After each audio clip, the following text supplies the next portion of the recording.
Hello, my friends, and let's dive right into the development in the Kharkiv region. So, events are unfolding rapidly here. So, today's battles are raging in the vicinity of the village of Hlyboke, approximately 3 miles from the border.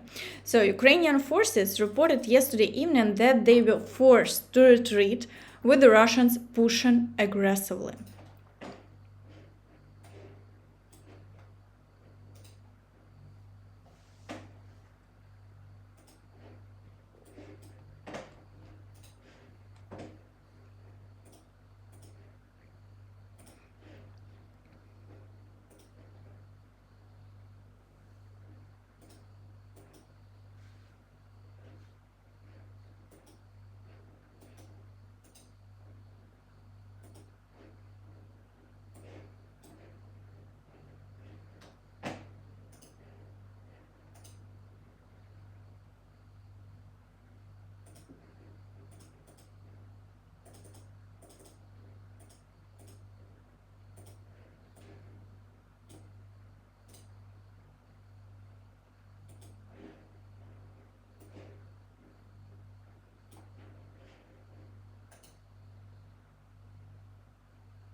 Thus, it appears that the Russians are making headway on this front and advancing daily. So it's worth noting that there are currently 50,000 Russian troops concentrated in this direction, and similar troop buildup earlier managed to advance 20 kilometers past Avdiivka.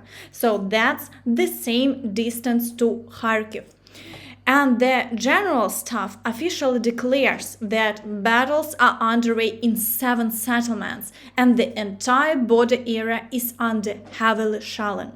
Moreover, in the area of the village of Lukyansi, difficult battles are also ongoing, with these settlements located 4.5 kilometers from the border. And as you can see, the occupiers are advancing. And those who claimed yesterday that all attacks were repelled and the Russians were stopped simply reassured everyone. Even the General Staff now openly states that the fighting continues and the activity is at its maximum. Further east, in the vicinity of Vovchansk, complex battles are also underway, so 2 villages near the border have been captured, and fighting is ongoing for the next village, Hlyboke. And beyond that lies Vovchansk itself, which the Russians continue to shell intensively. But towards Belgorod, there was also active shelling yesterday evening, so it's reported that 1 person was killed and 29 injured. But the main issue is elsewhere. So Ukrainian forces again report insufficient fortifications and poorly mined territories. And Russian war correspondents describe the situation on the Kharkiv front quite interestingly. The second day, the attention is focused on the Kharkiv front, where the Russian armed forces are doing everything to gain strategic initiative. It can already be said that the initial breakthrough on this front was successful. Although the Ukrainian media has been announcing Russia's imminent offensive for the past month, they were not prepared for the actual attack. Most likely, several factors played a role here. Firstly, the enemy truly didn't expect our troops to start advancing from the direction of Belgorod. Consequently, General Syrsky was too immersed in the problems on the Avdiivka and Horlivka fronts, Novokalinovo, Ocheretine and Arkhangelsk, where the defense is rapidly crumbling. Thus, at the moment, we are trying not to talk about successes, to give the guys a chance to consolidate their positions and not rush them with our guesses, as well as not to give hints to the enemy. So it should be understood that the success of the operation on the Kharkiv front is the result of long-term training of assault units, which lasted for more than a month. But already now it can be said that in some areas our assault units managed to infiltrate certain border villages on the contact line. The ingenuity of the commanders, who managed to camouflage the movement and concentration of troops and surprise the enemy in civilian clothing even before the start of artillery preparation, deserves genuine respect. And here we cautiously note that the effectiveness of this stage of the operation largely depends on the officers with real combat experience involved in it, including the legendary Adler. But of course, it should be understood that after the initial breakthrough, the neo-Nazis have already managed to come to their sense and organize the defense. So what's most interesting here is that they themselves disclosed information that troop movements and concentrations were conducted in civilian clothing to avoid attracting attention. And now this factor should be taken into account in the Sumy region as well. Perhaps that's why the Ukrainian side isn't reporting a large number of troops, as they are disguised as civilians. And of course, it's worth mentioning how many experts reassured everyone that there would be no offensive and Russia didn't have the strength. But it started. So now let's move on to the front line, and here too the situation it's not easy. So let's start with Chasiv Yar. So here the occupiers are breaking through towards Chasiv Yar in the Novy micro district. So in the Novy macro district with maximum force. So battles are also ongoing near Grigorivka, where they are still trying to stretch the northern flank, and additionally fighting for Ivanivske and Andriivka continues, but no changes along the front line have been recorded in this area over the past day. In the direction of Pokrovsk, so the occupiers are actively storming along the entire front line. So battles are ongoing for Novoalexandrivka to reach the highway. And there has also been an increase in the number of attacks towards Novohorodivka. So here, it's evident that they deployed their main forces here. So several groups are breaking through from both sides near the village of Sokil, and battles are underway for Yevgenivka, Novopokrovsk, Novoselivka Persha, the outskirts of Umansk, and fighting has resumed for Netailove. So shelling persists both along the front line and deep into the rear, targeting the Pokrovsk district, so Novohorodivka, of course, and Karlivka. So, moreover, airstrikes are being conducted, and yesterday the Ukrainian forces successfully shot down another Russian Su-25, but unfortunately the Russians are also destroying Ukrainian aviation, and yesterday it was confirmed that the Russians struck 2 Ukrainian helicopters, and this occurred in the Dnipropetrovsk region. So the strike was carried out using Iskander missiles. So overall the struggle continues. In the direction of Marinka, the occupiers continue to storm the northern part of Krasnohorivka, and battles are ongoing for the village of Kostantinivka, while in the area of the village of Georgiivka there are only shelling without offensive actions, and there have been no changes along the front line over the past day.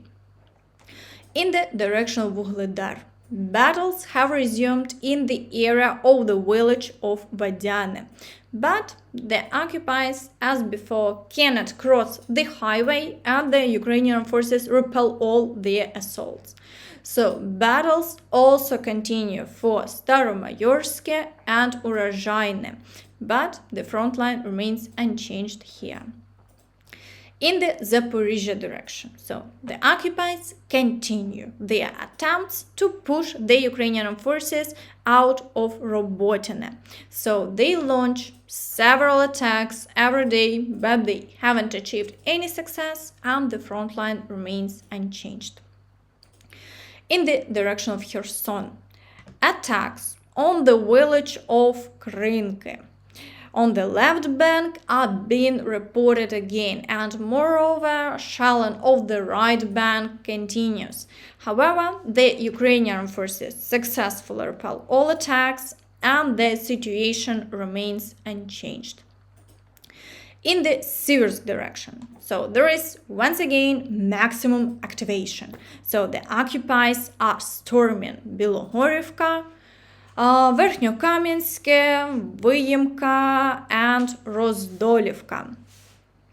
So, and they are also attempting to advance in the area of Spirne. So attacks from 5 directions indicate an objective to reach Siversk, but the Ukrainian forces successfully repel all attacks, thwarting the plans of the Russians. In the direction of Kreminna. So compared to yesterday, there has been an increased activity as well, and attacks are again underway in the forest near Kreminna, and battles have also resumed for the villages of Terny and Nevsky. So with ongoing attacks on the village of Makiyevka. However, over the past day, the front line remains unchanged, while shelling continues at the previous rate.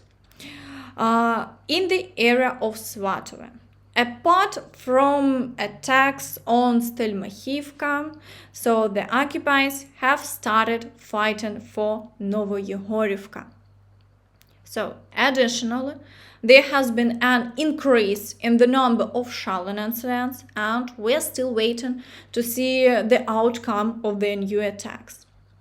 In the Kupiansk direction, so battles continue for Sinkivka, and assaults on Ivanivka have resumed. And after capture of Kislivka and Kotlerivka, the occupiers are attempting to capitalize on their success. But over the past day, they have made no progress, and the front line remains unchanged. So meanwhile, shelling from Russian territory continues on border villages in the Chernihiv, Sumy, and Kharkiv regions. And yesterday, the occupiers again targeted Dnipropetrovsk region. So Dnipropetrovsk region, Odessa, and Kryvyi Rih. So, as we already know, they often target energy facilities, which could lead to significant problems.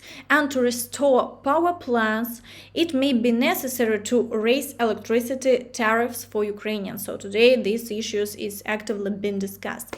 But it's also been reported today that North Korea will provide Russia with its MLRS systems for use in the war against Ukraine. So Pyongyang is developing projectiles for these systems with the intention to test them in real combat conditions in Ukraine and later target them at South Korea. The updated multiple launch rocket system, which boasts high mobility and fire concentration, features an automatic combined fire control system and will be deployed to units of the Korean People's Army as part of the equipment replacement program during the period from 2024 to 2026, the agency writes. Overall, as we can see, Ukraine has become a testing ground for military equipment, however grim that may sound. And that's all from me. So don't forget, please, to like this video, subscribe to the channel, and of course hit the notification bell to stay updated on all the latest news. Thank you for watching, and see you next time. Bye bye.